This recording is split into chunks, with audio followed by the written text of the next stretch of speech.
ፎረም አፈጣጠሩም ከዚህ የሚነሳ ነው። የአፍሪካ ሀገራት ጣና ፎረምን ሲያቋቁሙ ስያሜውን ጣና ሐይቅን መሰረት ተደርጎ የተዘጋጀ ነው። በአህጉራዊ ጉዳዮች ምክክር የሚደረግበት ነው። አጠቃላይ እንደ አህጉር ፖለቲካዊ፣ ኢኮኖሚያዊ፣ ማህበራዊ እና የሰላም ጉዳዮችን አብዝቶ የሚመክር ነው። የጣና ፎረም ሲካሄድ ለመጀመሪያ ጊዜ አይደለም። በባህር ዳር ከተማ በተደጋጋሚ አስተናግደናል። በተደጋጋሚ ተካሂዷል እዚህ ከተማ ላይ። ስለዚህ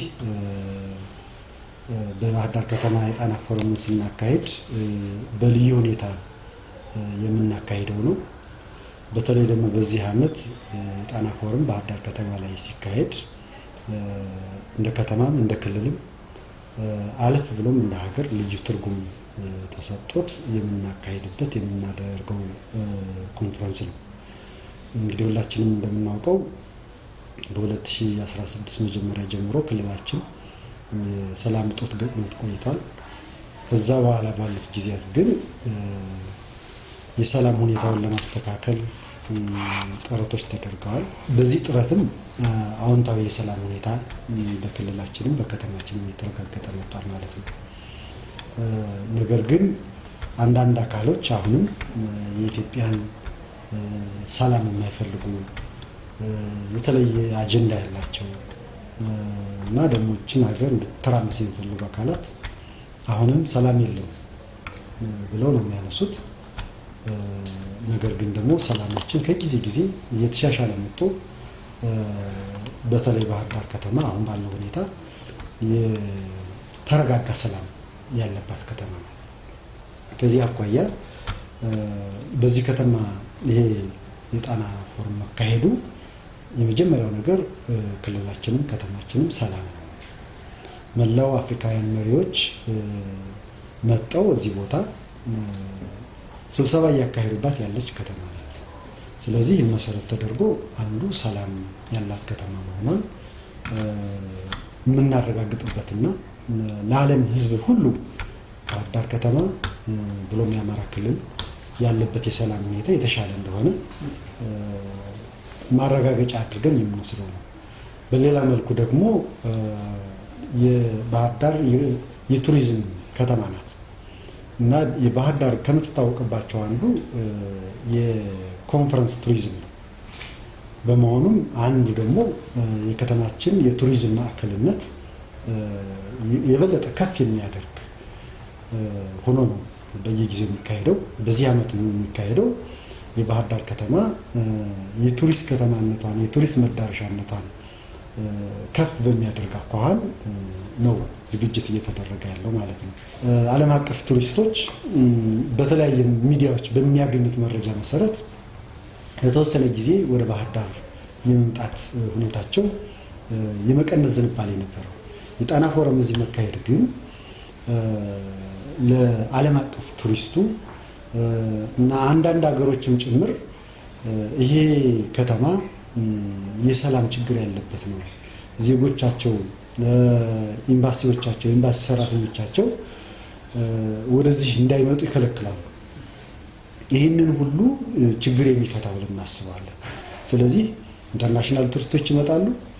አንዳንድ ሀገሮችም በተሳሳተ መንገድ ዜጎቻቸውን ኤምባሲዎቻቸውን ወደ ባህር ዳር ከተማና ወደ አማራ ክልል እንዳይመጡ የጣሉትን ክልከላ ስህተትነት በአግባቡ የሚያሳይ ነው ብለን እናምናለን።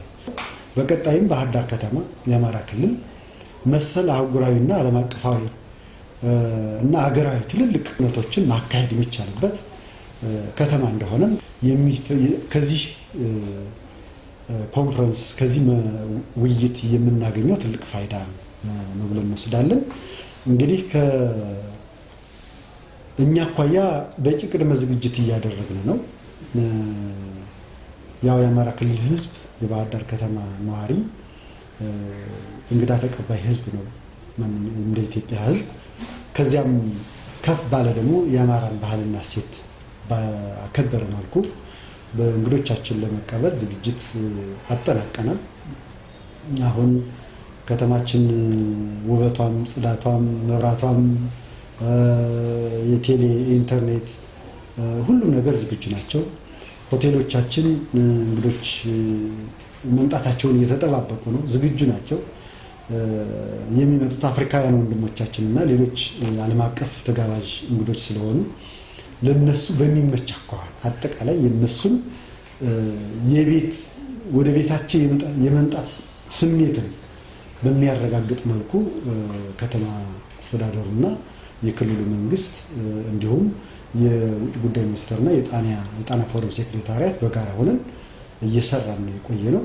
እንግዲህ ከሚቀጥሉት ከአንድ ቀን ከሁለት ቀን በኋላ ሙሉ እንግዶቻችን መቀበል እንጀምራለን ማለት ነው። ስለዚህ የከተማ አስተዳደሩ በዚህ ልክ ዝግጁ ሆኖ ዝግጅቱን ማጠናቆ እንግዶቹን ለመቀበል በመጠባበቅ ላይ ያለ ነው ማለት ነው።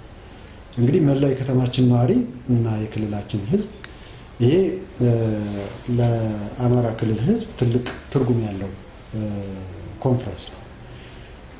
በዚህ ኮንፈረንስ ወቅት በተለመደው የእንግዳ አቀባበል እንግዶቻችን በአግባቡ አክብረን ተቀብለን ተደስተው እና ደግሞ ቆይታ ኖሯቸው እዚህ ቆይታ ኖሯቸው እንዲሄዱ የሚያደርግ ስራ በሁሉም በተንቀሳቀሱባቸው ቦታዎች ሁሉ ማድረግ ይገባናል። በሌላ መልኩ ደግሞ ቀጠሮችን ይዘው ተመልሰው እንዲመጡ ሊያደርግ የሚችል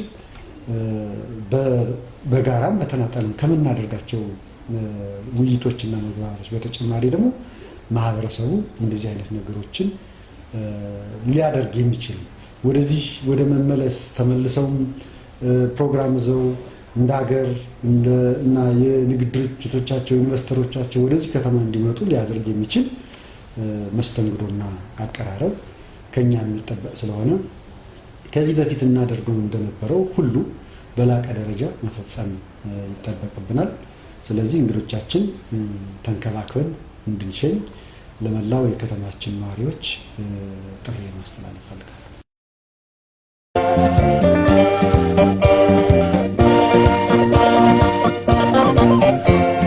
የተፈጥሮ ቋት የውበት አርማ የህብረት ግኔ የፍቅር ዜማ ያላየሽ ሁሉ ይናፍቅሻል፣ ዓለም በተራ ይጎበኝሻል።